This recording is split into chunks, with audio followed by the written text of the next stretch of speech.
Anyone caught eating her food again will answer to me."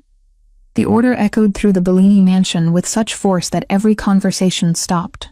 Capos, bodyguards, and veteran enforcers froze where they stood. Vincent Bellini rarely repeated himself.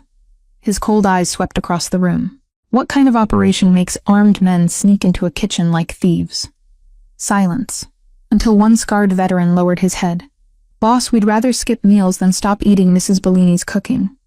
For the first time in years, the most feared mafia boss in America found himself completely speechless. The quiet plus cis wife he had assumed couldn't even prepare dinner had somehow earned the unwavering loyalty of the hardest men in his empire. How had that happened? Nobody imagined Rose Whitmore Bellini would become invisible so quickly after her wedding.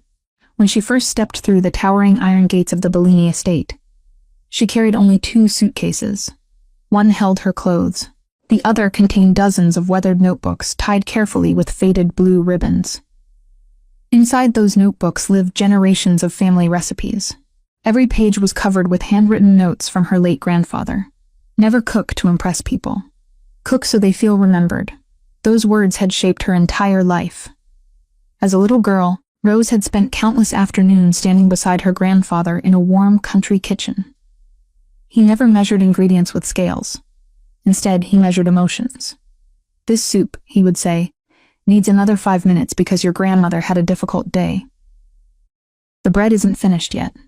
People can taste whether you're rushing." Long before Rose learned sophisticated recipes, she learned something far more valuable. Food was another language, one that told people they mattered. She had carried that lesson into adulthood. She simply never imagined entering a family where no one seemed interested in hearing it. The Bellini estate looked less like a home than a fortified palace. Marble floors reflected crystal chandeliers. Paintings worth millions lined endless hallways. Armed guards stood at nearly every entrance. Servants moved with practiced silence. Everything functioned according to strict rules.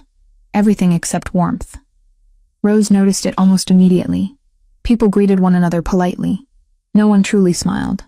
Even laughter sounded cautious, as though joy required permission. When Vincent welcomed her into the mansion, he was respectful.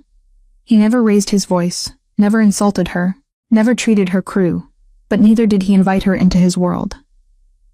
"Our marriage brings stability to both families," he explained calmly after the ceremony.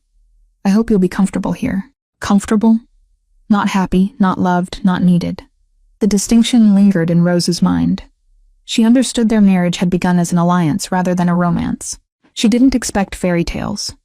She only hoped that, given enough time, they might slowly become partners. Instead, she discovered someone else already controlled every corner of the household. Vivian Moretti, Vincent's elegant aunt, manager of the Bellini estate for nearly 20 years. Vivian welcomed Rose with flawless manners. Every compliment sounded polished. Every smile stopped just short of kindness. "We already have experienced staff handling the estate," Vivian said during Rose's first morning. "So please don't concern yourself with household responsibilities." Rose nodded politely. "I'd still love to help where I can." Vivian smiled. "I'm sure you would." The conversation ended there. Over the following weeks, Rose realized every decision flowed through Vivian. Meal planning, guest receptions, holiday traditions, charitable events, even flower arrangements. Whenever Rose offered assistance, Vivian gently redirected her elsewhere. "Oh, that's already been handled. The chefs know what they're doing. The servants have instructions. There isn't anything for you to worry about." At first, Rose believed she simply needed patience. Eventually, an opportunity would come. It never did. Unknown to Rose, Vivian had quietly given another instruction. Under no circumstances was Mrs. Bellini allowed inside the main kitchens. The executive chefs obeyed immediately. When Rose wandered in one afternoon, hoping to bake cookies for the staff, the head chef nearly panicked. "I'm terribly sorry, Mrs. Bellini. Lady Vivian has already prepared today's menu." Perhaps tomorrow. Tomorrow never arrived. The staff felt embarrassed refusing her, yet nobody dared question Vivian's authority. Rumors soon spread through the estate, mostly whispered, never spoken loudly enough for Rose to confront. "A woman her size probably enjoys eating more than cooking. I heard the marriage happened because of politics. She's pleasant enough, but does she actually do anything?" The words drifted through corridors, across gardens, behind half-closed doors. Rose heard more than people realized. She simply pretended she hadn't. Years earlier, her grandfather had offered another lesson. People reveal themselves through the way they treat someone who doesn't fight back. Rose had never forgotten, so she smiled, thanked everyone, learned every employee's name, asked gardeners about their children, remembered birthdays, helped elderly housekeepers carry laundry baskets despite protests that she shouldn't. Nobody noticed those small moments. Nobody except the employees themselves. Even Vincent unintentionally reinforced the distance. One evening, he found Rose reading recipes in the library. "You still enjoy cooking?" he asked. She smiled. "I always will." He looked genuinely surprised. "I assumed you wouldn't miss it much. We employ some of the finest chefs in New York." Rose closed the notebook gently. "They're excellent. I just enjoy making meals myself." Vincent nodded politely. "Well, you shouldn't feel obligated anymore. We have professionals." He meant it as reassurance. Rose accepted it with her usual smile. But after he left, her fingers lingered on the worn leather cover of her grandfather's notebook. For the first time since childhood, she wondered if the one gift she treasured most might never again have a place in her life. The Bellini estate never truly slept. Even after midnight, security vehicles rolled through the grounds. Radios crackled with coded messages. Armed guards rotated posts beneath dim courtyard lights, while mechanics checked armored SUVs before dawn operations. Everyone had a role. Everyone except Rose. She refused to let bitterness become a habit. Each morning she still greeted the gardeners by name.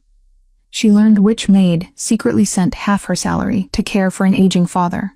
She noticed the young chauffeur who always skipped breakfast, because he began work before sunrise. None of these observations seemed important. To Rose, they were everything. Her grandfather had once smiled while kneading bread and said, "The first ingredient isn't flour. It's paying attention." So she paid attention. One rainy Thursday, that habit changed everything. Just after 11 that night, Rose couldn't sleep. The mansion felt unusually restless.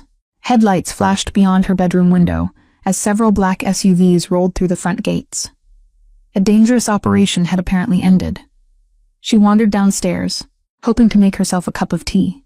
Passing near the service corridor, she heard quiet voices. "Kitchen's closed. Chef left hours ago. Guess the leftovers are gone too." She paused. Around the corner stood 6 Bellini soldiers. Their expensive suits were stained with mud. One man's sleeve had been hastily wrapped around a bleeding forearm. Another limped slightly. Their shoulders sagged with exhaustion. They looked nothing like the intimidating enforcers visitors feared. They looked hungry. One younger guard forced a laugh. "I did cardboard at this point." Another opened the industrial refrigerator. Only a few cold containers remained. Half a tray of dry pasta, vegetables already beginning to wilt. Some forgotten chicken stock. Nobody complained. Years in the organization had taught them to accept discomfort without question. Rose quietly stepped forward. "If you don't mind waiting." Every head turned. "I think I can make something." The men exchanged uncertain glances. One scratched the back of his neck. "We couldn't ask you to do that, Mrs. Bellini." "You aren't asking." She smiled gently. "I'm offering." None of them knew how to refuse kindness. The kitchen remained strangely peaceful after midnight. For the first time since entering the Bellini family, Rose stood where she had always wanted to be, not as the Mafia Boss's wife, simply as someone preparing dinner. She rolled up her sleeves, examined every shelf. There wasn't much, but her grandfather used to joke that empty cupboards inspired the best cooks. She found onions, carrots, celery, parmesan. Rind someone had nearly thrown away. Fresh herbs growing beside the back window. Leftover roasted chicken. A little cream, homemade bread from that morning. Nothing expensive, nothing extraordinary. Yet in Rose's hands, each ingredient seemed to remember its purpose. The onions caramelized, slowly until they released a sweet aroma that drifted through the silent kitchen. Butter melted. Garlic sizzled. Chicken stock simmered into something rich and comforting. She stirred patiently, tasting, adjusting, waiting, never rushing. Because comfort couldn't be hurried. The guards watched from the doorway. One whispered, "She's cooking from scratch." Another frowned. At midnight, nobody had seen anything like it inside the Bellini estate. Professional chefs cooked with precision. Rose cooked with affection. There was a difference. Within 40 minutes, steaming bowls covered the long wooden counter. Creamy chicken soup, fresh herb bread toasted with garlic butter, a simple salad brightened with lemon dressing, warm apple slices sautéed with cinnamon for dessert. Rose placed the first bowl before the oldest soldier. "I noticed your wrist, you've been injured. Be careful. It's hot." The veteran stared. Not at the food, at her. Nobody had noticed his injury, not because people were cruel, because everyone had been busy surviving. He accepted the bowl with both hands. "Thank you, Mrs. Bellini." She shook her head softly. "Please eat before it gets cold." Silence filled the kitchen. Not uncomfortable silence, the kind created when people experience something unexpected. Spoons moved slowly, then faster. No one spoke for several minutes until the youngest guard quietly laughed. "I haven't tasted soup like this since I was 12. Another nodded. "My mother used rosemary exactly like this." Someone else smiled despite himself. "The bread? It smells like Sundays." Rose listened without interrupting. She wasn't trying to impress anyone. She simply enjoyed watching tired faces soften. The oldest veteran finished every last spoonful, then carefully folded his napkin. His eyes looked suspiciously bright. "My wife passed away 8 years ago." He cleared his throat. "Tonight this reminded me of eating with her." Rose reached across the table and gently squeezed his hand. "I'm glad she gave you beautiful memories." No grand speech, no dramatic comfort, just understanding. The men returned to their duties carrying something none of them expected. A full stomach and a strangely lighter heart. The following evening, Rose again wandered into the kitchen after dinner. This time she wasn't surprised to find 3 familiar faces waiting awkwardly near the doorway. One scratched his neck.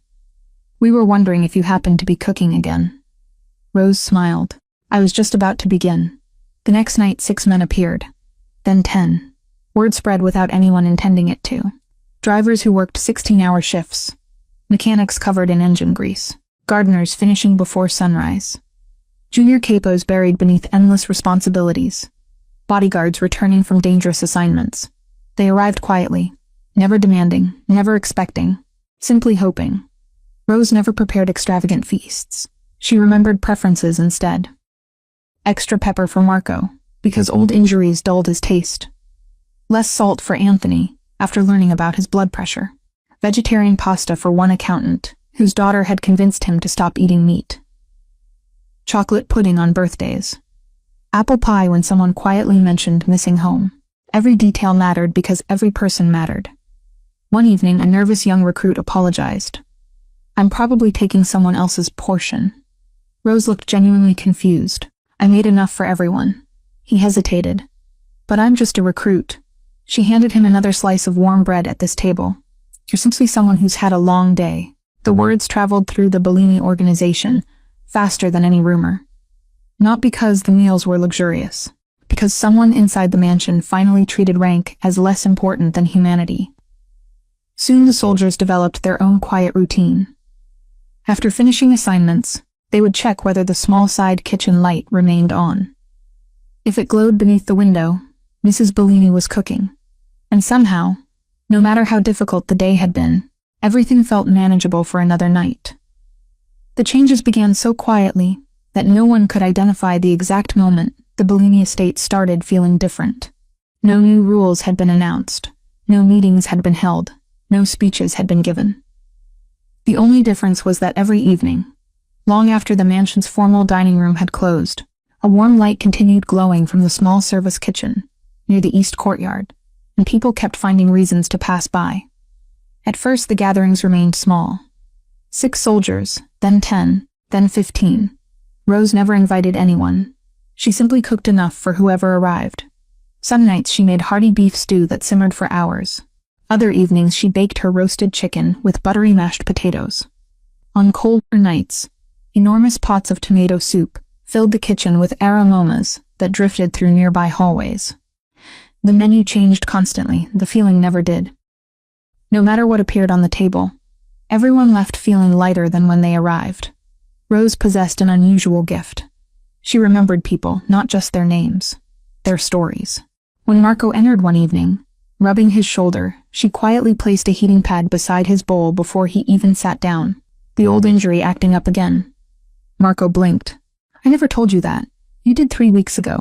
You thought nobody was listening. She smiled. I was. Marco stared at her for a moment before laughing softly. My own doctor forgets more than you do. Another evening, the estate's youngest mechanic hesitated near the doorway. Rose noticed immediately. You look worried. He forced a smile. My daughter's starting school tomorrow. I promised I'd be there, but I might get called into work. Rose disappeared briefly into the pantry. She returned, carrying 2 neatly wrapped cinnamon rolls. One for your daughter, one for you. Tell her someone believes she's going to have a wonderful first day. The mechanic swallowed hard. Nobody in the organization knew he had a daughter. He had kept family separate from mafia business for years. Yet somehow Mrs. Bellini had remembered. Soon the conversation stretched longer than the meals. Bodyguards who barely exchanged words during security shifts suddenly debated baseball. Drivers shared childhood stories. Gardeners teased accountants. Junior capos listened respectfully to elderly veterans. Arguments that once ended with shouting now dissolved over steaming bowls of homemade pasta. It became impossible to stay angry while Rose quietly refilled everyone's plates. One evening, 2 soldiers arrived after nearly coming to blows during an operation. The tension between them was obvious. Rose said nothing. She simply placed a large loaf of fresh bread between them. Could one of you slice this for everyone? The request seemed almost ridiculous. Yet 5 minutes later, the 2 men were discussing the correct way to cut bread, without crushing the crust. By dessert, they were laughing. Neither ever remembered what had caused the original argument. Rose never asked about mafia business, never questioned operations, never offered opinions on power or strategy. She understood that world belonged to Vincent. Her world was different. It consisted of empty chairs that deserved to be filled, hungry people who deserved warm food, and lonely hearts that deserved a little kindness. Ironically, that quiet philosophy accomplished something violence never had. The Bellini state became calmer. Even productivity improved. Drivers volunteered for extra shifts without complaint. Guards covered one another during emergencies. Maintenance requests finished faster. The chefs noticed leftovers decreasing because employees no longer skipped meals during stressful weeks. No one connected these changes to Rose, at least not officially. One rainy evening, an elite bodyguard arrived carrying a birthday cake from a nearby bakery. Rose looked surprised. Whose birthday is it? Yours. She laughed. My birthday was yesterday, we know. You forgot because you spent all day helping everyone else. More than 20 employees crowded into the kitchen. Someone found candles. Someone began singing slightly off-key. For perhaps the first time since marrying into the Bellini family, Rose cried, not because of sadness, because she finally felt included. The nickname appeared almost by accident. An older Sicilian capo finished dinner one night and watched Rose wrap extra food for a guard working the midnight gate. He smiled. You remind me of my mother. Rose laughed. I'll take that as a compliment. He nodded thoughtfully. No, you remind all of us. The next evening he entered the kitchen carrying empty containers. Evening, Mama Rose. Everyone paused. The words felt strangely natural. Within days, the nickname spread through the estate. Not Mrs. Bellini, not Madam, not Boss's wife, Mama Rose, not because she was old. Not because she had children. Because she somehow cared for everyone, as though they already belonged. The title carried enormous respect among hardened mafia men. It was perhaps the greatest compliment anyone could receive. The remarkable part was how fiercely everyone protected the secret. One junior guard accidentally mentioned the evening meals while speaking near Vincent's office. 3 older soldiers nearly dragged him away before he finished the sentence. Keep your voice down. What? You don't talk about Mama Rose. Why not? What if the boss shuts it down? The young recruit frowned. Why would he? Nobody had an answer, only fear. Rose's kitchen had become too precious to risk. Vincent valued order, schedules, security. If he believed dozens of armed men gathered unofficially every night, he might forbid it immediately. No one wanted to gamble with that possibility. So, they made an unspoken agreement.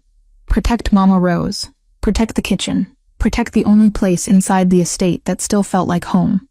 Even Vincent noticed subtle improvements around the mansion. Reports arrived earlier. Conflicts decreased. Employee turnover quietly dropped. The atmosphere seemed lighter. One afternoon, he mentioned it during a meeting. I haven't approved any morale initiatives.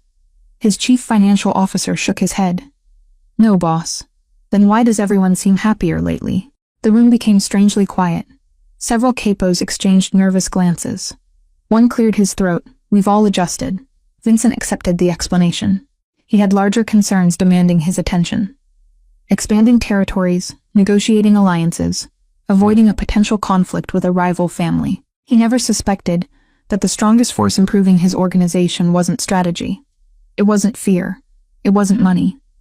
It was a woman gently asking exhausted men whether they'd eaten enough. Only one person finally noticed the growing pattern. Vivian Moretti. She had spent decades managing every detail inside the Bellini estate. Nothing escaped her attention for long. One evening, while reviewing household expenses, she frowned. The kitchen inventory didn't make sense. Bread consumption had nearly doubled. Fresh herbs disappeared faster every week. Chicken stock orders had increased significantly. Yet official banquet schedules remained unchanged. Vivian closed the ledger. Her instincts sharpened. Someone was using the kitchens without her permission, and she intended to discover exactly who. Vivian Moretti had built her reputation on one principle. Nothing happened inside the Bellini estate without her knowing. For nearly 20 years, she had managed every banquet, every guest list, every household expense, and every member of the domestic staff with unwavering precision. So when the kitchen inventory no longer matched the official records, she knew someone was breaking her rules. She simply didn't expect the culprit to be Rose. The discovery came on an ordinary Tuesday evening.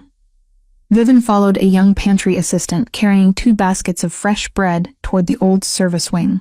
Instead of entering the main dining hall, he disappeared through a narrow hallway leading to the forgotten kitchen. She stopped outside the door. Voices drifted into the corridor, not shouting, laughing. Real laughter, the kind she hadn't heard inside the mansion in years.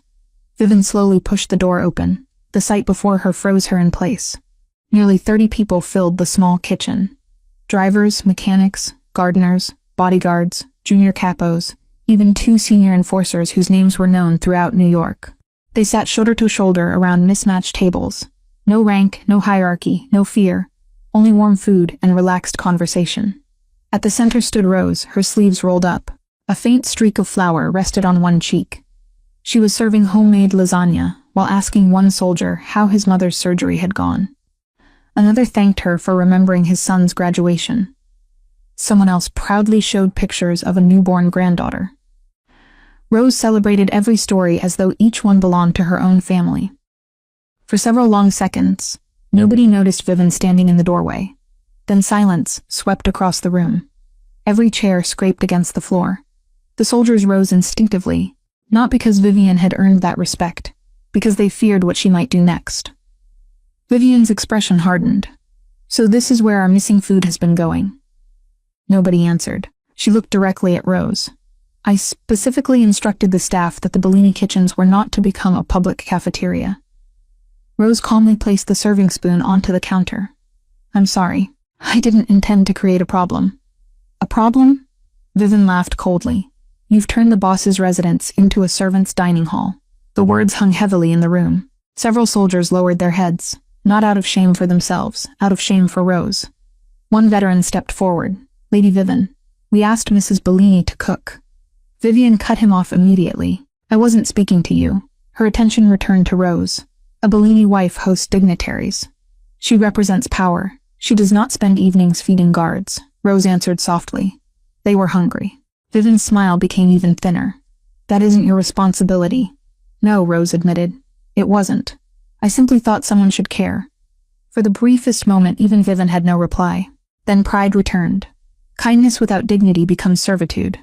You are behaving like hired staff. The insult landed with deliberate precision. Every person in the room felt it. Rose did too. Yet, she neither defended herself nor argued. She simply nodded once. I understand. The annual Bellini family dinner took place 3 nights later. Relatives from across the country filled the grand dining hall. Crystal glasses sparkled beneath enormous chandeliers. Professional chefs presented course after course with flawless timing. Everything looked magnificent. Nothing felt warm. Halfway through the evening, Vivian deliberately raised the subject. Our dear Rose has discovered a fascinating new hobby. Several relatives looked toward her. She spends her evenings cooking for security guards. A few guests chuckled politely. One elderly cousin raised an eyebrow. For the guards. Vivian nodded. Apparently, she believes that's an appropriate use of the Bellini name. Several uncomfortable whispers spread around the table. Rose quietly placed her fork down. She wasn't embarrassed by cooking. She was saddened by the way kindness had become something people mocked. Vincent glanced toward his wife. "You've been cooking?" Rose smiled gently a little. He looked genuinely confused. "You never mentioned it. You were busy." That simple answer unsettled him more than he expected. Before he could ask another question, Vivian continued, "I've already corrected the situation. The estate must maintain standards." Rose offered no defense, no explanation, no complaint. She simply finished her tea in silence. The following evening, the light beneath the little kitchen window never turned on. The soldiers waited anyway. 5 minutes, 10:30. No one came. Eventually, the oldest capo quietly knocked on Rose's door. When she answered, she was still wearing an apron. Only she wasn't cooking. "I'm sorry," she said before he could speak. "I think it's best if I stop." The veteran's shoulders dropped. We understand he didn't. None of them did. But they respected her decision. That night, everyone returned to the official dining hall. The food remained perfect. No one finished their meal. Within days, the Bellini estate began changing again. Only this time, in the opposite direction, the mechanics returned to eating alone. Drivers grabbed sandwiches and hurried back to work without conversation. Bodyguards once again stood silently at opposite ends of the security office. The laughter disappeared. Birthdays passed unnoticed. Coffee breaks ended after only a few minutes. The atmosphere felt colder than anyone remembered. No one argued. No one smiled either. The mansion had regained its efficiency and somehow lost its heart. Vincent noticed first during his weekly security briefing. The reports were correct. Operations remained successful. Yet, something felt wrong. His chief of security answered every question with mechanical precision. Normally, there would have been jokes, suggestions, friendly disagreements. Now, there was only silence. After the meeting, Vincent stopped Marco in the hallway. "You seem tired." Marco forced a smile.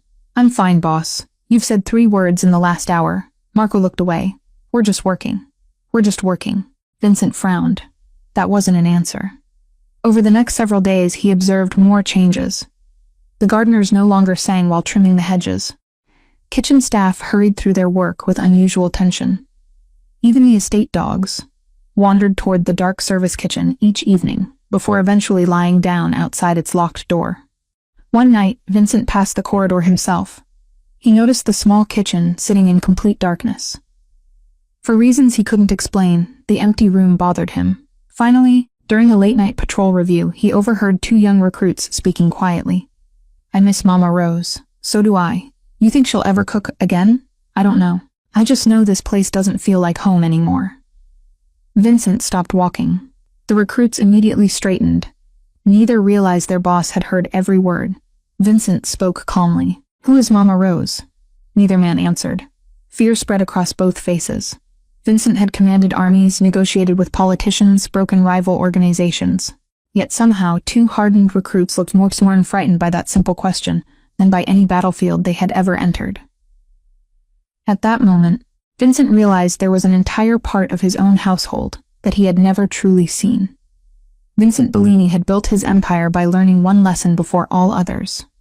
People lied. Fear made them lie, money made them lie, ambition made them lie, but grief almost never did. The following morning, he asked the oldest veteran in the organization to meet him privately. The man entered Vincent's office with the calm confidence of someone who had survived 3 decades inside the mafia. He expected questions about security. Instead, Vincent asked only one: "Who is Mama Rose?" The veteran lowered his eyes. For several seconds, he remained silent. Then he smiled. "Your wife?" Vincent frowned. "I know she's my wife. I don't know why everyone calls her that." The veteran took a slow breath. "Boss, Mrs. Bellini never cooked because anyone ordered her to." He paused before continuing. "She cooked because she remembered birthdays. She knew whose parents had passed away. She knew which men secretly sent money home. She noticed who pretended not to be hurting." His voice softened. "Most of us forgot what it felt like to be cared for. She reminded us." Silence settled across the office. It was heavier than any confession Vincent had ever heard. Over the next 3 days, Vincent quietly spoke with employee after employee, not in groups, one at a time. He wanted separate stories. If they all sounded the same, perhaps sentiment had exaggerated the truth. Instead, every conversation revealed something new.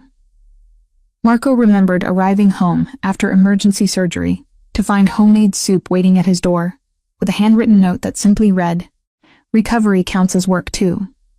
The mechanic described how Rose had secretly repaired his daughter's old bicycle by paying a local shop after overhearing a single conversation. An accountant admitted she had prepared sugar-free desserts every Friday after discovering he had recently been diagnosed with diabetes. A gardener smiled while recalling how Rose had spent an afternoon planting herbs beside the kitchen's window because she wanted everyone to enjoy their fragrance when walking past. No one spoke about expensive gifts. No one mentioned grand gestures.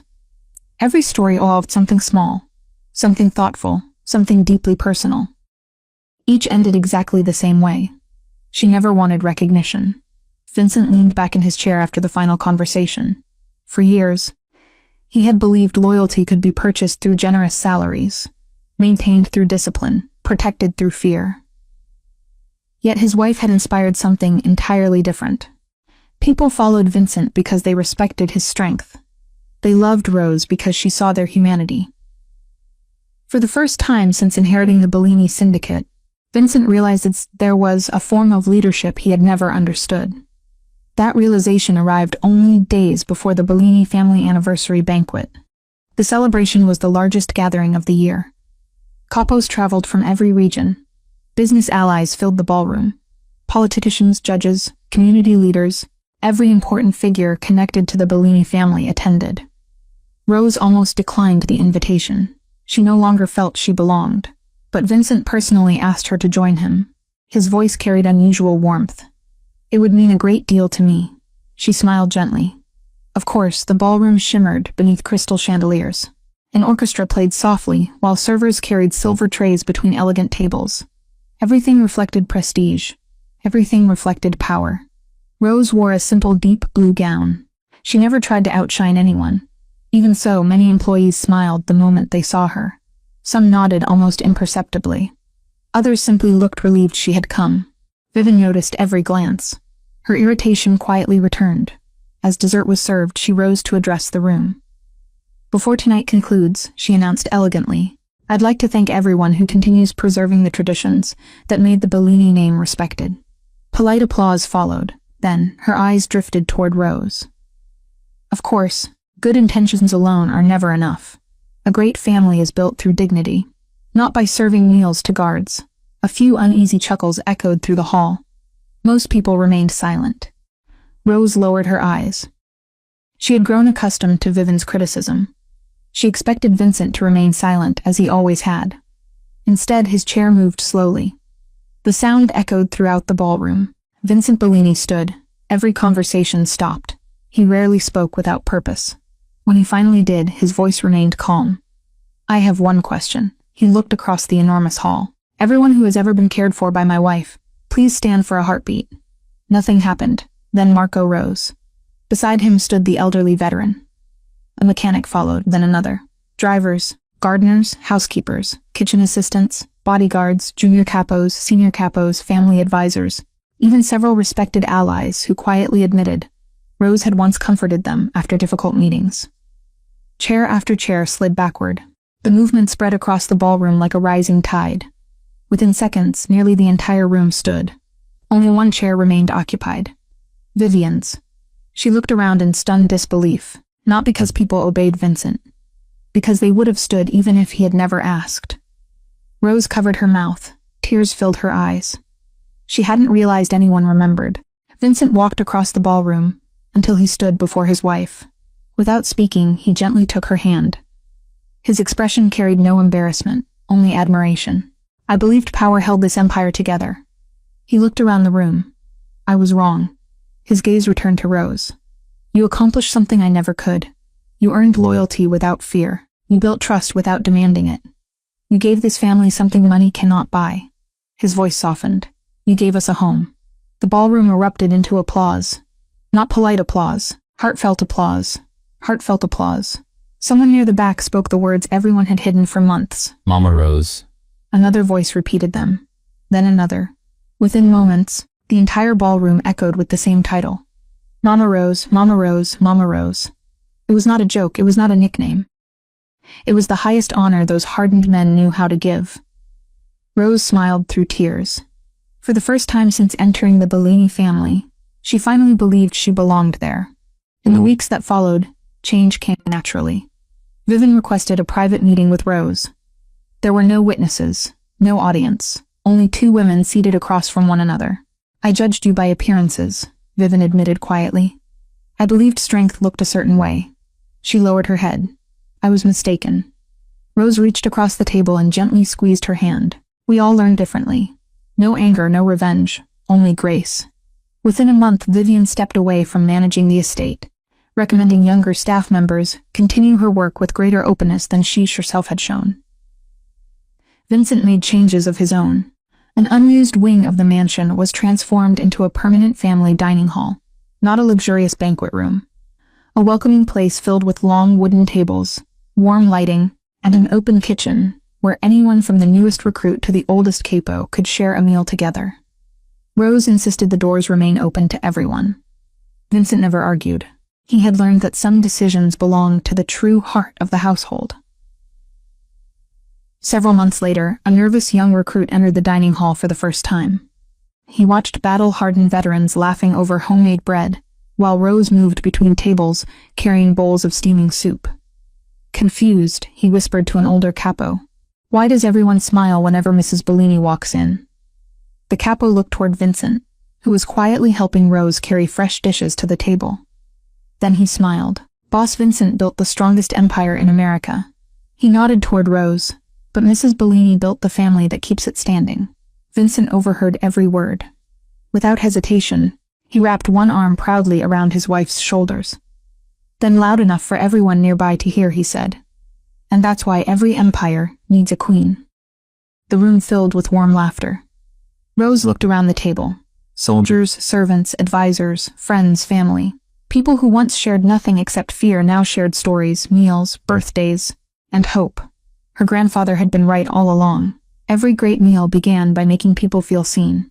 And in the end, the most feared mafia boss in America discovered that the greatest strength inside his empire had never been power, wealth, or intimidation. It had always been the quiet love of the plus-size woman, everyone once underestimated.